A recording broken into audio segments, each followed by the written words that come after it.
پر وخت پر مسایلو پوهېدل ستاسو حق دی. وړاندې تر دې چې هر څه د تاریخ برخه وګرځي باید پر ټولو تعاملاتو او سیاسي ابهاماتو وپوهېږو.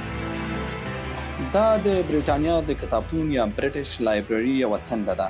دلته په زرګونو تاریخي او سیاسي اسناد هم خوندي دي. البته هغه اوس د تاریخ یوه برخه ده. تاریخ اوس یوازې درس او شالید کیدلی شي. د موډرن سیاست دپاره د روانو حالاتو شننه تر ټولو مؤثره لاره ده.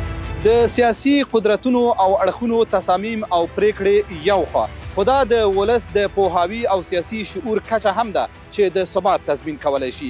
د سیاسي تحلیلونو او پوښتنو ګروېږنو لارې موږ کولی شو چې وپوهیږو چې تعاملات پر کومو معادلو ولاړ دي. موږ هوډ کړی چې د رڼا ټلویزیون له لارې تاسو ته سیاسي مناظرې، مرکې او همدارنګه مستند راپورونه وړاندې کړو. دې سره به تاسو د راتلونکي څخه یو روښانه انځور ولرئ. له رڼا سره پاتې شئ.